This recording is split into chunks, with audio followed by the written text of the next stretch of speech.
ನಮಸ್ಕಾರ. ಮುಖ್ಯಾಂಶಗಳು. ಆಹಾರ, ರಾಷ್ಟ್ರೀಯ ಭದ್ರತೆ, ಆರೋಗ್ಯ, ಸ್ವಾವಲಂಬನೆ, ರಾಷ್ಟ್ರೀಯ ಶಿಕ್ಷಣ ನೀತಿಯಿಂದ ಜಾಗತಿಕ ಜ್ಞಾನ ಕೇಂದ್ರವಾಗಿ ಭಾರತ, ರಾಷ್ಟ್ರಪತಿ ರಾಮನಾಥ್ ಕೋವಿಂದ್. ಕೋವಿಡ್ ಸವಾಲಿನ ನಡುವೆಯೂ ಪ್ರಬಲ ಇಚ್ಛಾಶಕ್ತಿ ಮನೋಬಲದಿಂದ ಉನ್ನತ ಸಾಧನೆ ಶ್ಲಾಘನೀಯ. ಬಾಲ ಪುರಸ್ಕಾರ ಪಡೆದ ಮಕ್ಕಳೊಂದಿಗೆ ಪ್ರಧಾನಿ ಸಂವಾದ. ದೇಶಾದ್ಯಂತ ರಾಷ್ಟ್ರೀಯ ಮತದಾರರ ದಿನ ಆಚರಣೆ. ಪ್ರಜಾತಂತ್ರ ಸದೃಢಗೊಳಿಸಲು ಮತದಾನದ ಅರಿವು ಅಗತ್ಯ, ಗಣ್ಯರ ಅಭಿಮತ. ಹಾಗೂ ರೈತರ ಪ್ರತಿಭಟನೆ ರಾಜಕೀಯ ಪ್ರೇರಿತ. Doctor CN Ashwathnarayan. ಟ್ರ್ಯಾಕ್ಟರ್ ಜಾಥಾ ಕೈಬಿಡುವಂತೆ ಮನವಿ. ಬಿಸಿ ಪಾಟೀಲ್. ವಾರ್ತೆಗಳ ವಿವರ. ನ್ಯಾಯ, ಸ್ವಾತಂತ್ರ್ಯ, ಸಮಾನತೆ ಮತ್ತು ಭ್ರಾತೃತ್ವ ಭಾರತೀಯ ಜೀವನ ತತ್ವಜ್ಞಾನದ ಶಾಶ್ವತ ಸೂತ್ರಗಳಾಗಿವೆ. ಅವಿಚ್ಛಿನ್ನವಾದ ಸರಪಳಿ ಮೂಲಕ ನಾಗರಿಕತೆಯ ಪ್ರತಿ ಹಂತದಲ್ಲೂ ಇವುಗಳ ಮೌಲ್ಯದ ಅರ್ಥವನ್ನು ಹುಡುಕುವ ಕಾರ್ಯಭಾರ ಯಶಸ್ವಿಯಾಗಿ ಸಾಗಿದ್ದು, ಈ ತತ್ವಗಳು ದೇಶದ ಅಭಿವೃದ್ಧಿ ಪಥಕ್ಕೆ ಬೆಳಕು ಬೀರಬೇಕು ಎಂದು ರಾಷ್ಟ್ರಪತಿ ರಾಮನಾಥ್ ಕೋವಿಂದ್ ಅಭಿಪ್ರಾಯಪಟ್ಟಿದ್ದಾರೆ. ಗಣರಾಜ್ಯೋತ್ಸವ ಮುನ್ನಾ ದಿನವಾದ ಇಂದು ದೇಶವನ್ನು ಉದ್ದೇಶಿಸಿ ಮಾತನಾಡಿದ ರಾಷ್ಟ್ರಪತಿ ಅವರು, ಭಾರತವನ್ನು ಸ್ವಾವಲಂಬಿಯಾಗಿ ಮಾಡಿರುವ ರೈತನಿಗೆ ಪ್ರತಿಯೊಬ್ಬ ದೇಶವಾಸಿ ಕೃತಜ್ಞನಾಗಿದ್ದು, ವಿಶಾಲ ಜನಬಾಹುಳ್ಯದ ದೇಶದಲ್ಲಿ ಆಹಾರ ಧಾನ್ಯಗಳು ಹಾಗೂ ಹೈನೋತ್ಪನ್ನಗಳಲ್ಲಿ ಗಣನೀಯ ಪ್ರಗತಿ ಕಂಡಿದೆ. ಪ್ರಕೃತಿ ವಿಕೋಪಗಳು, ಕೋವಿಡ್-19 ಸಾಂಕ್ರಾಮಿಕದ ನಡುವೆಯೂ ಕೃಷಿಕರು ಉತ್ಪಾದನೆಯನ್ನು ಕಾಪಾಡಿಕೊಂಡು ದೇಶವನ್ನು ಮುನ್ನಡೆಸಿದ್ದಾರೆ. ರೈತರಂತೆ ಸಶಸ್ತ್ರ ಪಡೆಗಳ ವೀರ ಯೋಧರು ಅತ್ಯಂತ ಕಠಿಣ ಪರಿಸ್ಥಿತಿಗಳ ನಡುವೆಯೂ ರಾಷ್ಟ್ರೀಯ ಗಡಿಗಳ ಭದ್ರತೆಯನ್ನು ಖಾತ್ರಿಪಡಿಸಿದ್ದಾರೆ ಎಂಬುದು ಹೆಮ್ಮೆಯ ವಿಚಾರ ಎಂದು ಪ್ರಸ್ತಾಪಿಸಿದರು. सुरक्षा करते रहे हैं। झुलसा देने वाली गर्मी में धरती, आकाश और विशाल तटीय क्षेत्रों में हमारे सेनानी भारत की सुरक्षा का दायित्व हर पल निभाते हैं। हमारे सैनिकों की बहादुरी, देश प्रेम और बलिदान पर हम सभी देशवासियों को गर्व है।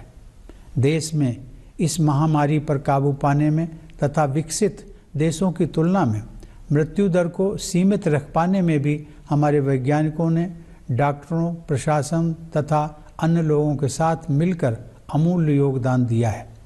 इस प्रकार हमारे सभी किसान, ಆಹಾರ ಭದ್ರತೆ, ರಾಷ್ಟ್ರೀಯ ಭದ್ರತೆ, ಸಾಂಕ್ರಾಮಿಕ ಮತ್ತು ವಿನಾಶಗಳ ವಿರುದ್ಧ ರಕ್ಷಣೆ ಹಾಗೂ ಅಭಿವೃದ್ಧಿಯ ಭಿನ್ನ ಸ್ತರಗಳಲ್ಲಿ ನಮ್ಮ ವಿಜ್ಞಾನಿಗಳು ರಾಷ್ಟ್ರೀಯ ಪ್ರಯತ್ನಗಳನ್ನು ಬಲಪಡಿಸಿದ್ದಾರೆ. ಬಾಹ್ಯಾಕಾಶದಿಂದ ಹಿಡಿದು ಕೃಷಿ ಕ್ಷೇತ್ರಗಳವರೆಗೆ, ಶೈಕ್ಷಣಿಕ ಸಂಸ್ಥೆಗಳಿಂದ ಆಸ್ಪತ್ರೆಗಳವರೆಗೆ ಇಂದು ದೇಶ ಸ್ವಾವಲಂಬಿಯಾಗಿದೆ. ಕೊರೋನಾ ವೈರಾಣುವಿನ ಅಂತರಂಗವನ್ನು ಭೇದಿಸಿ ದಾಖಲೆಯ ಸಮಯದಲ್ಲಿ ಲಸಿಕೆ ಅಭಿವೃದ್ಧಿಪಡಿಸಲು ದೇಶ ಯಶಸ್ವಿಯಾಗಿದ್ದು, ಮುಂದುವರೆದ ಅನೇಕ ರಾಷ್ಟ್ರಗಳನ್ನು ಮೀರಿ ಮರಣ ಪ್ರಮಾಣವನ್ನು ನಿಯಂತ್ರಿಸುವಲ್ಲಿ ಯಶಸ್ವಿಯಾಗಿದ್ದೇವೆ. ವಿಜ್ಞಾನಿಗಳ ಕಾರ್ಯಕ್ಷಮತೆ ಅಭಿನಂದನೀಯ ಎಂದರು. ಸೋಂಕಿತರ ಆರೈಕೆಯಲ್ಲಿ ತಮ್ಮ ಪ್ರಾಣಗಳನ್ನೇ ಅಪಾಯಕ್ಕೊಡ್ಡಿದ್ದ ಹಲವು ವಲಯದ ವಾರಿಯರ್ಗಳ ಅಭಿನಂದನೀಯ. ಕೊರೋನಾ ಯುದ್ಧದಲ್ಲಿ ಜನರು ಅಸಾಮಾನ್ಯ ರೀತಿಯಲ್ಲಿ ಮುಂಚೂಣಿಯಲ್ಲಿ ನಿಂತು ಸೇನಾನಿಗಳಾಗಿ ಹೋರಾಡಿದ್ದಾರೆ. ಈ ಎಲ್ಲ ಜನರಿಗೆ ಭವಿಷ್ಯದ ಪೀಳಿಗೆಗಳು ಆಭಾರಿಯಾಗಲಿವೆ. ದೇಶದ ಜನಸಾಂದ್ರತೆ, ಸಾಂಸ್ಕೃತಿಕ ಪರಂಪರೆಗಳ ವೈವಿಧ್ಯ, ನೈಸರ್ಗಿಕ ಹಾಗೂ ಭೌಗೋಳಿಕ ಸವಾಲುಗಳ ನಡುವೆ ಸೋಂಕು ಮುನ್ನೆಚ್ಚರಿಕೆ ಕ್ರಮಗಳನ್ನು ಯಶಸ್ವಿಯಾಗಿ ಜಾರಿಗೊಳಿಸಿ ಬಹುಮಟ್ಟಿಗೆ ನಿಗ್ರಹಿಸಿರುವುದು ಸಾಧನೆಯಾಗಿದೆ ಎಂದು ಹೇಳಿದರು. Just as our hard-working farmers ensure food security for the country, the brave soldiers of the armed forces ensure security of our national boundaries amid severest conditions. From the freezing cold at Siachen and Galwan Valley in Ladakh, with temperatures as low as -50 to 60 degrees Celsius, to the ಸವಾಲಿನ ನಡುವೆ ಬಿಹಾರ, ಜಮ್ಮು ಕಾಶ್ಮೀರ, ಲದ್ದಾಖ್ ಮತ್ತಿತರ ಪ್ರದೇಶಗಳಲ್ಲಿ ಯಶಸ್ವಿಯಾಗಿ ಚುನಾವಣೆಗಳನ್ನು ನಡೆಸುವ ಮೂಲಕ ಪ್ರಜಾತಂತ್ರವನ್ನು ಬಲಗೊಳಿಸಲಾಗಿದೆ. ಜನರ ಜೀವಗಳಿಗೆ ಅಪಾಯವನ್ನೊಡ್ಡದೆ ಆರ್ಥಿಕತೆಯನ್ನು ನಿಯಂತ್ರಿಸಲು ಎಚ್ಚರದ ಪ್ರಕ್ರಿಯೆಗಳನ್ನು ಜಾರಿಗೊಳಿಸಿ ನಿರೀಕ್ಷೆಗಿಂತಲೂ ವೇಗವಾಗಿ ಆರ್ಥಿಕತೆ ಚೇತರಿಕೆಯ ಹಂತದಲ್ಲಿ ಸಾಗುವಂತಾಗಿದೆ. ಸಣ್ಣ ಮತ್ತು ಮಧ್ಯಮ ಕೈಗಾರಿಕೆಗಳಿಗೆ ಸುಲಭವಾಗಿ ಸಾಲ ನೀಡುವ ಮೂಲಕ ಉದ್ಯಮಶೀಲ ಚೈತನ್ಯವನ್ನು ಪ್ರೋತ್ಸಾಹಿಸುವ ಕೆಲಸ ನಡೆದಿದೆ ಎಂದರು. ಪ್ರಧಾನಿಯವರು ಬಿಕ್ಕಟ್ಟನ್ನು ಅವಕಾಶವಾಗಿ ಪರಿವರ್ತಿಸಿ ಆತ್ಮನಿರ್ಭರ ಭಾರತ ಅಥವಾ ಸ್ವಾವಲಂಬಿ ಭಾರತ ನಿರ್ಮಾಣಕ್ಕೆ ಕರೆ ನೀಡಿದ್ದಾರೆ. ಚಲನಶೀಲ ಪ್ರಜಾಪ್ರಭುತ್ವದಲ್ಲಿ ಯುವಜನರನ್ನು ಸ್ವಾವಲಂಬಿಗಳನ್ನಾಗಿ ರೂಪಿಸುವ ಪ್ರಯತ್ನಗಳಿಗೆ ಶಕ್ತಿ ತುಂಬುತ್ತಿದ್ದಾರೆ. ಉದ್ಯೋಗ ಸೃಷ್ಟಿಗೆ ಆದ್ಯತೆ ನೀಡಿ ಆರ್ಥಿಕ ಬೆಳವಣಿಗೆಗೆ ಪೂರಕ ಕ್ರಮಗಳನ್ನು ಕೈಗೊಳ್ಳಲಾಗುತ್ತಿದೆ. ಪ್ರಜಾಪ್ರಭುತ್ವ 75 ವರ್ಷಗಳನ್ನು ಮುಟ್ಟುವ 2022ರ ವೇಳೆಗೆ ಹೊಸ ಭಾರತವನ್ನು ರೂಪಿಸುವ ಆಶೋತ್ತರಕ್ಕೆ ಪೂರಕವಾದ ಚಟುವಟಿಕೆಗಳು ಎಲ್ಲೆಡೆ ನಡೆಯುತ್ತಿರುವುದು ಸಮರ್ಥನೀಯ. ಪ್ರತಿಯೊಂದು ಕುಟುಂಬಕ್ಕೂ ಮೂಲ ಸೌಲಭ್ಯದೊಂದಿಗೆ ವಸತಿ, ರೈತರ ಆದಾಯ ದ್ವಿಗುಣಗೊಳಿಸುವ ಗುರಿ ಸಾಧನೆಯಲ್ಲಿ ಹಾಗೂ ಶಿಕ್ಷಣ, ಆರೋಗ್ಯ, ಪೌಷ್ಟಿಕತೆ, ಅವಕಾಶ ವಂಚಿತರ ಏಳಿಗೆ ಹಾಗೂ ಮಹಿಳೆಯರ ಕ್ಷೇಮಕ್ಕೆ ವಿಶೇಷ ಒತ್ತು ನೀಡಲಾಗುತ್ತಿದೆ ಎಂದು ಅಭಿಪ್ರಾಯಪಟ್ಟರು. ರಾಷ್ಟ್ರೀಯ ಶಿಕ್ಷಣ ನೀತಿ 2020 ದೇಶವನ್ನು ಅಂತಾರಾಷ್ಟ್ರೀಯ ವೇದಿಕೆಯಲ್ಲಿ ಜ್ಞಾನದ ಕೇಂದ್ರವಾಗಿ ನಿರ್ಮಿಸುವ ಸಂಕಲ್ಪಕ್ಕೆ ಅಡಿಪಾಯ ಹಾಕಲಿದೆ. ಅಂತರ್ಗತ ಮೇಧಾಶಕ್ತಿಯನ್ನು ಪೋಷಿಸುವ ಮತ್ತು ಜೀವನ ಸವಾಲುಗಳನ್ನು ಎದುರಿಸಿ ಬುದ್ಧಿಶಕ್ತಿಯನ್ನು ಪ್ರಜ್ವಲಿಸುವ ಸೂತ್ರಗಳನ್ನು ಈ ನೀತಿ ಒಳಗೊಂಡಿದೆ. ಇಂದು ದೇಶ ಆತ್ಮವಿಶ್ವಾಸದಿಂದ ನಿಂತಿದ್ದು ಜನರ ಆರೋಗ್ಯ ರಕ್ಷಣೆಗೆ ಬದ್ಧವಾಗಿದೆ. ಜನತೆ ಕೊರೋನಾ ಚುಚ್ಚುಮದ್ದನ್ನು ಪೂರಕ ಮಾರ್ಗದರ್ಶನದೊಂದಿಗೆ ಹಾಕಿಸಿಕೊಳ್ಳಬೇಕೆಂದು ತಾವು ಒತ್ತಾಯಿಸುವುದಾಗಿ ತಿಳಿಸಿದರು. ಭಾರತದ ಲಸಿಕೆ ಹಾಗೂ ಔಷಧಿಗಳು ಜಗತ್ತಿನ ಹಲವು ದೇಶಗಳಿಗೆ ಸರಬರಾಜಾಗುತ್ತಿದ್ದು ದೇಶ ಜಗತ್ತಿನ ಔಷಧ ಕೇಂದ್ರ ಎಂಬ ಮನ್ನಣೆಗೆ ಪಾತ್ರವಾಗಿದೆ ಎನ್ನಬಹುದು. ಶಾಂತಿಗೆ ನಮ್ಮ ಬದ್ಧತೆ ಎಂದೆಂದೂ ಇರಲಿದೆ. ದೇಶದ ಭದ್ರತೆಗೆ ಬಾಧಕವಾಗುವ ಯಾವುದೇ ಪ್ರಯತ್ನವನ್ನು ಭಂಗಪಡಿಸಲು ನಮ್ಮ ರಕ್ಷಣಾ ಪಡೆಗಳು ಸಜ್ಜುಗೊಂಡಿವೆ. ದೃಢ ಮತ್ತು ತತ್ವನಿಷ್ಠ ನಿಲುವಿಗೆ ದೇಶ ಮೊದಲ ಆದ್ಯತೆ ನೀಡುತ್ತದೆ ಎಂದರು.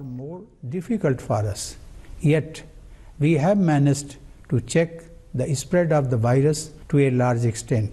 Despite the serious calamity, we have succeeded in taking forward our activities in many spheres. The pandemic threatened to derail the young generation's learning process, but institutions and teachers quickly adopted new technology and ensured that there was no break in education.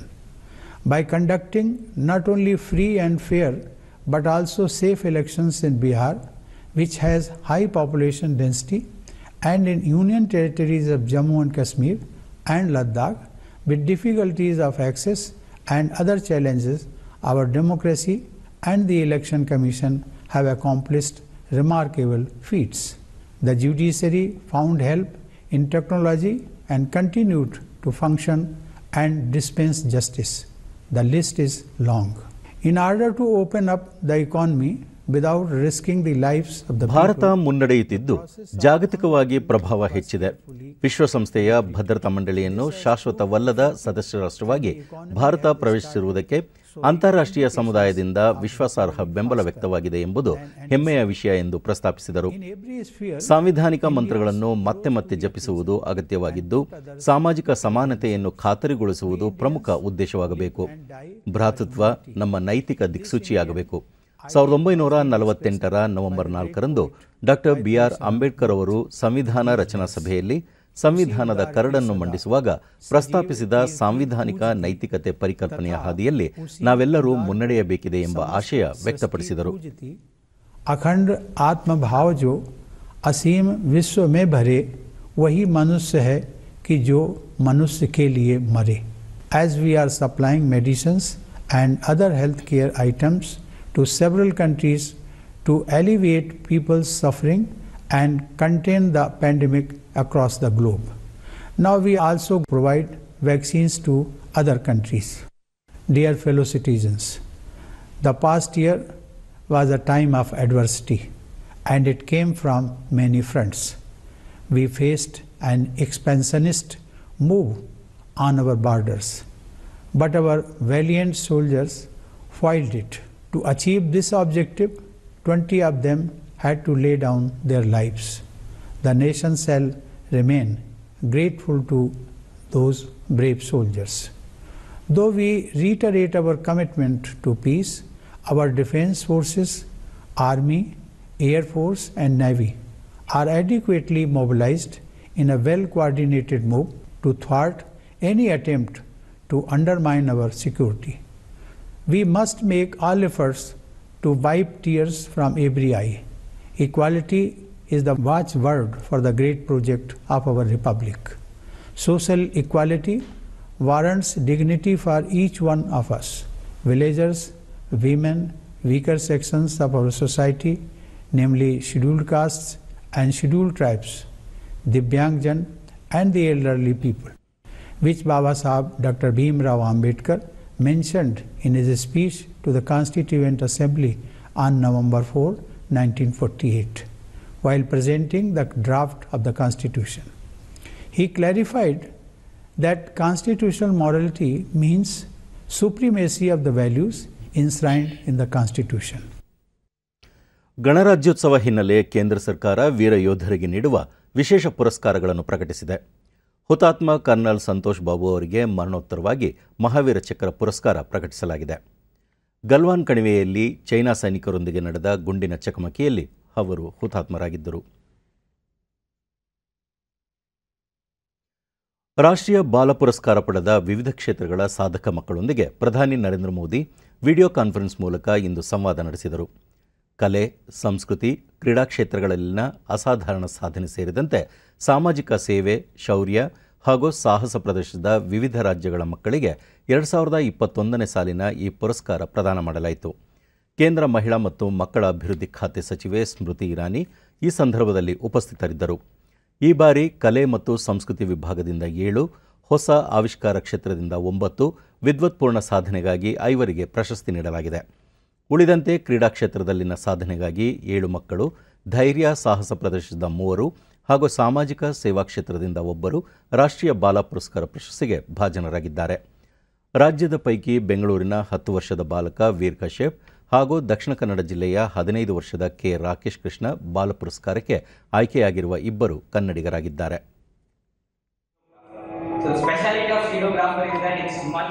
Rakesh Krishna ಮಾತನಾಡಿ, ರೈತರಿಗಾಗಿ ಬಹುಪಯೋಗಿ ಯಂತ್ರವನ್ನು ತಾನು ಆವಿಷ್ಕಾರಗೊಳಿಸಿದ್ದು, ಇದರಿಂದ ಕೃಷಿ ವೆಚ್ಚ ಕಡಿಮೆಯಾಗಲಿದ್ದು ಸಮಯವೂ ಕಡಿಮೆಯಾಗಲಿದೆ ಎಂದರು.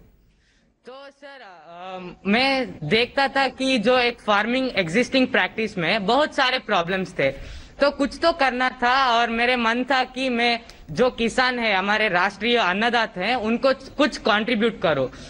जो मेरे टेक्नोलॉजी का इनोवेशन है, इसलिए मैंने उनको कंट्रीब्यूट करने के लिए मैंने एक मशीन बनाया है सर.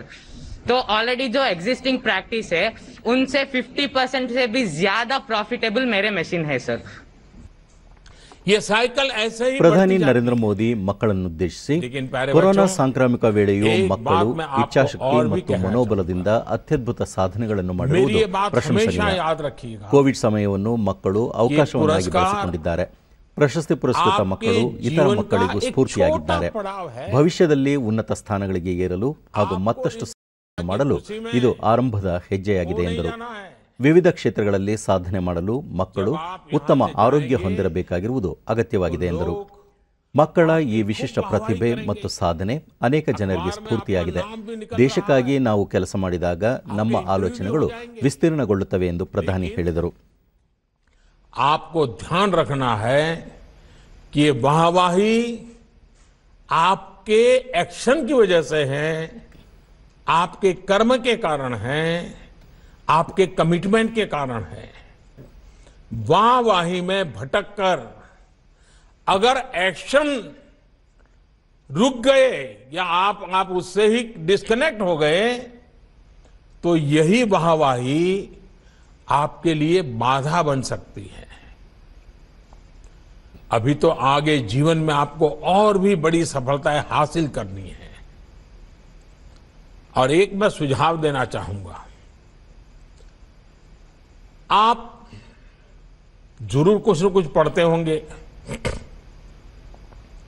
लेकिन आग्रह पूर्वक आपको जिसके भी पसंद आए, हर साल कोई न कोई एक जीवनी जरूर पढ़िए. वो आत्मकथा भी हो सकती हैं, जीवनी भी हो सकती हैं, वो किसी वैज्ञानिक की भी हो सकती हैं, खिलाड़ी की हो सकती हैं, किसी बड़े किसान की हो सकती हैं, किसी बड़े फिलोसोफर की, लेखक की, जो भी आपको मन पड़े तय कीजिए. साल में एक बार एक जीवनी बहुत मन से पढ़ूंगा, कम से कम. ರಾಜ್ಯ ಅಗ್ನಿಶಾಮಕ ಮತ್ತು ತುರ್ತು ಸೇವಾ ಇಲಾಖೆಯ 7 ಅಧಿಕಾರಿಗಳು ಹಾಗೂ ಸಿಬ್ಬಂದಿಗೆ ಗಣರಾಜ್ಯೋತ್ಸವ ಸಂದರ್ಭದಲ್ಲಿ ರಾಷ್ಟ್ರಪತಿಗಳ ಅಗ್ನಿಶಾಮಕ ಸೇವಾ ಶೌರ್ಯ ಪ್ರಶಸ್ತಿ, ವಿಶಿಷ್ಟ ಸೇವಾ ಪದಕ ಮತ್ತು ಶ್ಲಾಘನೀಯ ಸೇವಾ ಪದಕಗಳನ್ನು ಪ್ರಕಟಿಸಲಾಗಿದೆ. ಶೌರ್ಯ ಪ್ರಶಸ್ತಿ ಪದಕಕ್ಕೆ ಬಳ್ಳಾರಿಯ ಅಗ್ನಿಶಾಮಕ ಚಾಲಕ ಸುಗನಗೌಡ, ವಿಶಿಷ್ಟ ಸೇವಾ ಪದಕಕ್ಕೆ ಬೆಂಗಳೂರಿನ ಅಗ್ನಿ ನಿಯಂತ್ರಣ ಉಪನಿರ್ದೇಶಕ ಸಿ ಬಸವಣ್ಣ, ಮೂಡುಬಿದಿರೆ ಅಗ್ನಿಶಾಮಕ ಸಹಾಯಕ ಠಾಣಾಧಿಕಾರಿ ಪ್ರವೀಣ ಆಯ್ಕೆಯಾಗಿದ್ದಾರೆ. ಶ್ಲಾಘನೀಯ ಸೇವಾ ಪದಕಕ್ಕೆ ಕೊಪ್ಪಳದ ಅಗ್ನಿಶಾಮಕ ಠಾಣಾಧಿಕಾರಿ ಜಿ ಕೃಷ್ಣೋಜಿ, ಮೂಡುಬಿದಿರೆ ಪ್ರಮುಖ ಅಗ್ನಿಶಾಮಕ ಯೋಗೇಶ್ ಪಿ ಬಂಗೇರ, ಬೆಂಗಳೂರಿನ ಅಗ್ನಿಶಾಮಕ ಚಾಲಕ ಎಂ ತುಳಸಿರಾಮಪ್ಪ ಮತ್ತು ಮಂಗಳೂರು ಅಗ್ನಿಶಾಮಕ ಬಿಆರ್ ರಾಜೇಶ್ ಆಯ್ಕೆಯಾಗಿದ್ದಾರೆ.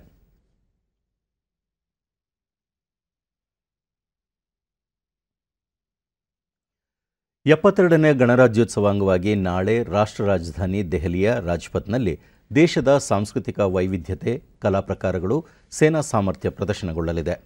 ಸೇನೆಯ ಶಿಲ್ಕ ಆಯುಧ ವ್ಯವಸ್ಥೆ ಈ ಬಾರಿಯ ಆಕರ್ಷಣೆಯಾಗಿದೆ.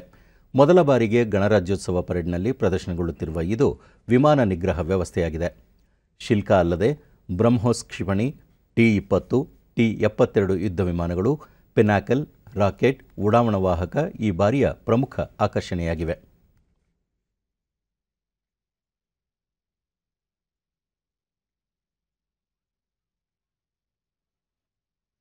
ಇಂದು ರಾಷ್ಟ್ರೀಯ ಮತದಾರರ ದಿನ. ಭಾರತೀಯ ಚುನಾವಣಾ ಆಯೋಗದ ಸಂಸ್ಥಾಪನಾ ದಿನದ ಅಂಗವಾಗಿ 2011ನೇ ಸಾಲಿನಿಂದ ಪ್ರತಿ ವರ್ಷ ಜನವರಿ 25ರಂದು ರಾಷ್ಟ್ರೀಯ ಮತದಾರರ ದಿನ ಆಚರಿಸಲಾಗುತ್ತಿದೆ. ನಮ್ಮ ಮತದಾರರನ್ನು ಸಬಲೀಕರಣಗೊಳಿಸುವುದು, ಜಾಗೃತಿಗೊಳಿಸುವುದು, ಸುರಕ್ಷಿತವಾಗಿರಿಸುವುದು ಮತ್ತು ಮತದಾನದ ಮಹತ್ವ ಸಾರುವುದು ಈ ಬಾರಿಯ ರಾಷ್ಟ್ರೀಯ ಮತದಾರರ ದಿನದ ಧ್ಯೇಯವಾಕ್ಯವಾಗಿದೆ. ದೇಶದ ಪ್ರತಿಯೊಬ್ಬ ಪ್ರಜೆ ಚುನಾವಣಾ ಪ್ರಕ್ರಿಯೆಗಳಲ್ಲಿ ಪಾಲ್ಗೊಳ್ಳುವಂತೆ ಮಾಡುವುದು ಮತ್ತು ಈ ಬಗ್ಗೆ ಮತದಾರರಲ್ಲಿ ಜಾಗೃತಿ ಮೂಡಿಸುವುದು ರಾಷ್ಟ್ರೀಯ ಮತದಾರರ ದಿನದ ಉದ್ದೇಶವಾಗಿದೆ. ದೆಹಲಿಯಲ್ಲಿ ಇಂದು ಕೇಂದ್ರ ಚುನಾವಣಾ ಆಯೋಗ ಆಯೋಜಿಸಿದ್ದ ಪ್ರಧಾನ ಸಮಾರಂಭದಲ್ಲಿ ರಾಷ್ಟ್ರಪತಿ ರಾಮನಾಥ್ ಕೋವಿಂದ್ 2020-21ನೇ ಸಾಲಿನ ರಾಷ್ಟ್ರೀಯ ಪ್ರಶಸ್ತಿಗಳನ್ನು ವಿಡಿಯೋ ಕಾನ್ಫರೆನ್ಸ್ ಮೂಲಕ ಪ್ರದಾನ ಮಾಡಿದರು. ಅಲ್ಲದೆ ಭಾರತೀಯ ಚುನಾವಣಾ ಆಯೋಗದ ವೆಬ್ ರೇಡಿಯೋ ಹಲೋ ವೋಟರ್ಸ್ಗೂ ಚಾಲನೆ ನೀಡಿದರು.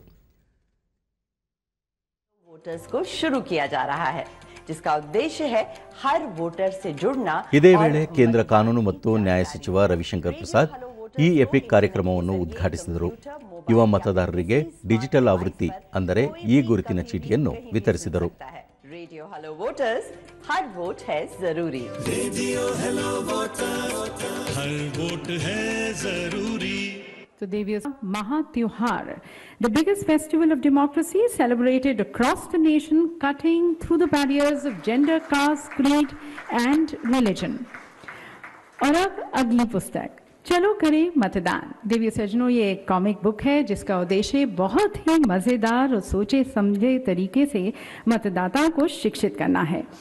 युवा, नए और भविष्य के मतदाताओं को लक्षित करते हुए इस कॉमिक में दादी जैसे बहुत ही दिलचस्प और भरोसेमंद चरित्र दुनिया में जब ರಾಮನಾಥ್ ಕೋವಿಂದ್ ಮತದಾನದ ಹಕ್ಕು ಸರಳ ಹಕ್ಕು ಅಲ್ಲವಾದ್ದರಿಂದ ಈ ಅಮೂಲ್ಯ ಹಕ್ಕನ್ನು ದೇಶದ ಜನತೆ ಸದಾ ಗೌರವಿಸಬೇಕು. ಮತದಾನದ ಹಕ್ಕಿಗಾಗಿ ವಿಶ್ವಾದ್ಯಂತ ಭಾರಿ ಹೋರಾಟಗಳು ನಡೆದಿವೆ. ದೇಶದಲ್ಲಿ ಧರ್ಮ, ಲಿಂಗ, ಜಾತಿ ಮತ್ತು ಶ್ರೀಮಂತ ಬಡವರೆಂಬ ಭೇದವಿಲ್ಲದೆ ಮತದಾನದ ಹಕ್ಕು ಕಲ್ಪಿಸಲಾಗಿದೆ. ಕಳೆದ ವರ್ಷ ಕೋವಿಡ್ ಸಾಂಕ್ರಾಮಿಕ ವೇಳೆಯೂ ಬಿಹಾರ ಸೇರಿದಂತೆ ಕೆಲ ರಾಜ್ಯಗಳಲ್ಲಿ ಚುನಾವಣೆಗಳನ್ನು ಆಯೋಗ ನಡೆಸಿರುವುದು ಬಹುದೊಡ್ಡ ಸಾಧನೆಯಾಗಿದೆ ಎಂದರು. महामारी के दौरान बिहार विधानसभा, जम्मू कश्मीर व लद्दाख में सफल एवं सुरक्षित चुनावों का संपन्न होना हमारे लोकतंत्र की असाधारण उपलब्धि है। मुझे यह जानकर प्रसन्नता हो रही है कि चुनाव आयोग ने सुगम, समावेशी और सुरक्षित चुनाव आयोजित करने के लिए अनेक नवाचारी और समय अनुकूल उपाय किए।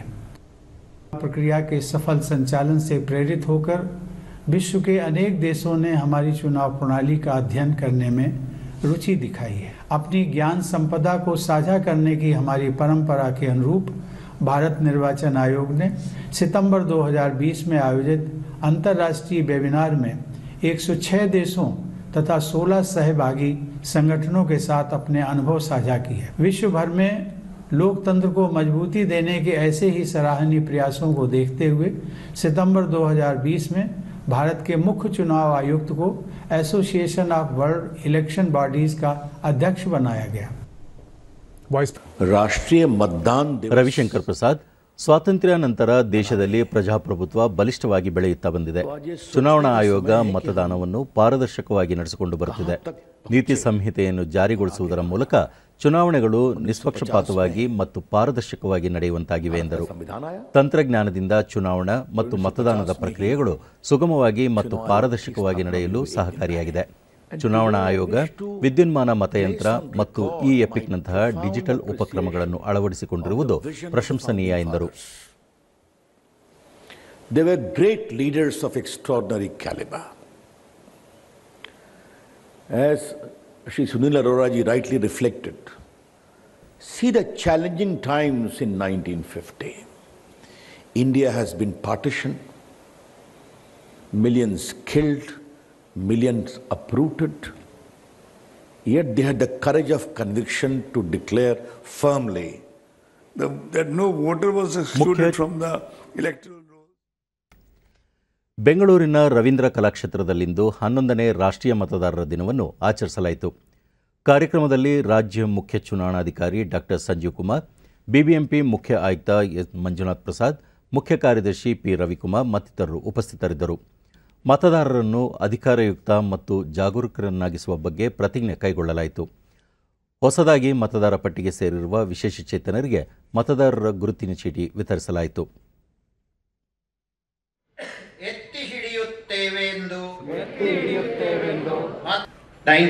ಡಾಕ್ಟರ್ ಸಂಜೀವ್ ಕುಮಾರ್, ಜನವರಿ 25, 1950ರಲ್ಲಿ ಭಾರತ ಚುನಾವಣಾ ಆಯೋಗ ಸ್ಥಾಪಿತವಾಯಿತು.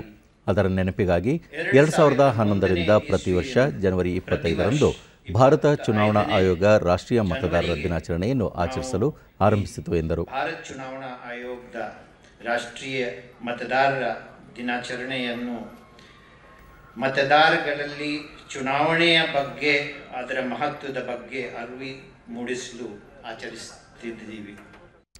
ಜಾಗತಿಕ ಒಳಿತಿಗಾಗಿ ಭಾರತ ಬದ್ಧವಾಗಿದ್ದು, ಪ್ಯಾರಿಸ್ ಒಪ್ಪಂದಕ್ಕೆ ಪೂರಕವಾಗಿ ಜೈವಿಕ ಮೂಲಗಳ ಸಂರಕ್ಷಣೆಗೆ ಒತ್ತು ನೀಡಲಾಗುವುದು. ಪರಿಸರದೊಂದಿಗೆ ಸಹಬಾಳ್ವೆ ಭಾರತೀಯರ ಮೂಲಭೂತ ತತ್ವವಾಗಿದೆ ಎಂದು ಪ್ರಧಾನಿ ನರೇಂದ್ರ ಮೋದಿ ಹೇಳಿದ್ದಾರೆ.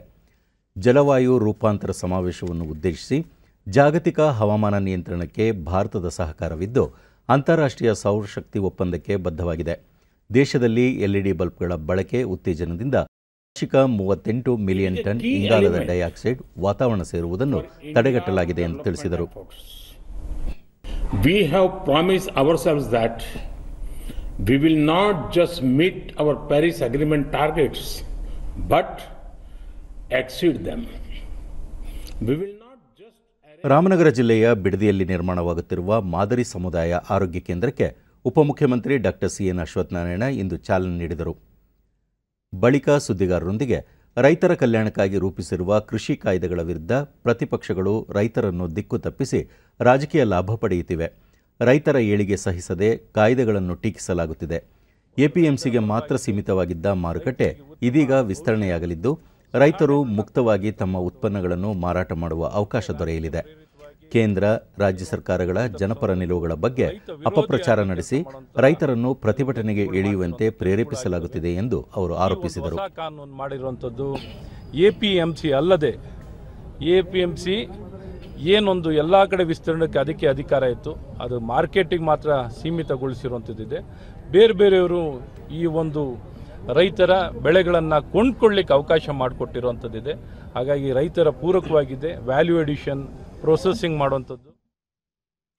ಕೃಷಿ ಕಾಯ್ದೆಗಳನ್ನು ಹಿಂಪಡೆಯುವಂತೆ ಒತ್ತಾಯಿಸಿ ದೆಹಲಿಯಲ್ಲಿ ಪ್ರತಿಭಟಿಸುತ್ತಿರುವ ರೈತ ಹೋರಾಟಗಾರರನ್ನು ಬೆಂಬಲಿಸಿ ಬೆಂಗಳೂರಿನಲ್ಲಿ ನಾಳೆ ಟ್ರ್ಯಾಕ್ಟರ್ ರ್ಯಾಲಿ ಹಾಗೂ ಪ್ರತಿಭಟನೆ ಹಮ್ಮಿಕೊಂಡಿರುವ ಕ್ರಮವನ್ನು ಕೈಬಿಡುವಂತೆ ಕೃಷಿ ಸಚಿವ ಬಿಸಿ ಪಾಟೀಲ್ ರೈತ ಸಂಘಟನೆಗಳಿಗೆ ಮನವಿ ಮಾಡಿದ್ದಾರೆ. ಸುದ್ದಿಗಾರರೊಂದಿಗೆ ಕೃಷಿ ಕಾಯ್ದೆಗಳು ರೈತರ ಪರವಾಗಿದ್ದು, ಕೇಂದ್ರ ಹಾಗೂ ರಾಜ್ಯ ಸರ್ಕಾರಗಳು ರೈತರ ಹಿತಾಸಕ್ತಿಯನ್ನು ಕಾಯ್ದುಕೊಳ್ಳಲು ಈ ಎಲ್ಲ ಅಗತ್ಯ ಕ್ರಮಗಳನ್ನು ಕೈಗೊಂಡಿವೆ. ಇದರಲ್ಲಿ ಯಾವುದೇ ಸಂಶಯ ಬೇಡ. ಈ ಕುರಿತು ರೈತರಿಗೆ ಅಗತ್ಯ ಮಾಹಿತಿಯನ್ನು ಮನವರಿಕೆ ಮಾಡಿಕೊಡಲಾಗಿದೆ. ಸರ್ಕಾರದ ಜೊತೆ ಸಹಕರಿಸಿ ಪ್ರತಿಭಟನೆ ಕೈಬಿಡಲು ಮನವಿ ಮಾಡಲಾಗಿದೆ ಎಂದರು. ರೈತರ ವಿಚಾರದಲ್ಲಿ ಪ್ರತಿಪಕ್ಷ ಕಾಂಗ್ರೆಸ್ ದ್ವಂದ್ವ ನೀತಿ ಅನುಸರಿಸುತ್ತಿದ್ದು, ಒಟ್ಟಾರೆ ವಿಚಾರವನ್ನು ರಾಜಕೀಯ ಲಾಭಕ್ಕೆ ಬಳಸಿಕೊಳ್ಳುವ ಪ್ರಯತ್ನ ನಡೆದಿದೆ. ಮುಕ್ತ ಮಾರುಕಟ್ಟೆ ವ್ಯವಸ್ಥೆಯಿಂದ ರೈತರಿಗೆ ಹೆಚ್ಚಿನ ಆದಾಯ ನಿಶ್ಚಿತ. ಈ ಹಿನ್ನೆಲೆಯಲ್ಲಿ ರೈತರು ಸರ್ಕಾರದೊಂದಿಗೆ ಸಹಕರಿಸುವ ವಿಶ್ವಾಸವಿದೆ ಎಂದರು. ಕೊನೆಯಲ್ಲಿ ಮತ್ತೊಮ್ಮೆ ಮುಖ್ಯಾಂಶಗಳು. ಆಹಾರ, ರಾಷ್ಟ್ರೀಯ ಭದ್ರತೆ, ಆರೋಗ್ಯ ಸ್ವಾವಲಂಬನೆ. ರಾಷ್ಟ್ರೀಯ ಶಿಕ್ಷಣ ನೀತಿಯಿಂದ ಜಾಗತಿಕ ಜ್ಞಾನ ಕೇಂದ್ರವಾಗಿ ಭಾರತ, ರಾಷ್ಟ್ರಪತಿ ರಾಮನಾಥ್ ಕೋವಿಂದ್. ಕೋವಿಡ್ ಸವಾಲಿನ ನಡುವೆಯೂ ಪ್ರಬಲ ಇಚ್ಛಾಶಕ್ತಿ ಮನೋಬಲದಿಂದ ಉನ್ನತ ಸಾಧನೆ ಶ್ಲಾಘನೀಯ. ಬಾಲ ಪುರಸ್ಕಾರ ಪಡೆದ ಮಕ್ಕಳೊಂದಿಗೆ ಪ್ರಧಾನಿ ಸಂವಾದ. ದೇಶಾದ್ಯಂತ ರಾಷ್ಟ್ರೀಯ ಮತದಾರರ ದಿನ ಆಚರಣೆ. ಪ್ರಜಾತಂತ್ರ ಸದೃಢಗೊಳಿಸಲು ಮತದಾನದ ಅರಿವು ಅಗತ್ಯ, ಗಣ್ಯರ ಅಭಿಮತ. ಹಾಗೂ ರೈತರ ಪ್ರತಿಭಟನೆ ರಾಜಕೀಯ ಪ್ರೇರಿತ, ಡಾಕ್ಟರ್ ಸಿಎನ್ ಅಶ್ವತ್ಥನಾರಾಯಣ. ಟ್ರ್ಯಾಕ್ಟರ್ ಜಾಥಾ ಕೈಬಿಡುವಂತೆ ಮನವಿ, ಬಿಸಿ ಪಾಟೀಲ್. ನಮ್ಮ ವಾರ್ತಾ ಪ್ರಸಾರವನ್ನು ನೀವು ಡಿಡಿ ಚಂದನ ನ್ಯೂಸ್ ಯೂಟ್ಯೂಬ್ ಚಾನಲ್ನಲ್ಲೂ ವೀಕ್ಷಿಸಬಹುದು. ಇಲ್ಲಿಗೆ ಇಂದಿನ ವಾರ್ತಾ ಪ್ರಸಾರ ಮುಕ್ತಾಯವಾಯಿತು. ಸತ್ಯ, ಸಮರ್ಥ, ಸಂಪೂರ್ಣ ಸುದ್ದಿಗಾಗಿ ವೀಕ್ಷಿಸಿ ಚಂದನ ವಾರ್ತೆ. ನಮ್ಮ ಮುಂದಿನ ವಾರ್ತಾ ಪ್ರಸಾರ ನಾಳೆ ಬೆಳಗ್ಗೆ 7:30ಕ್ಕೆ ಚಂದನದಲ್ಲಿ. ನಮಸ್ಕಾರ.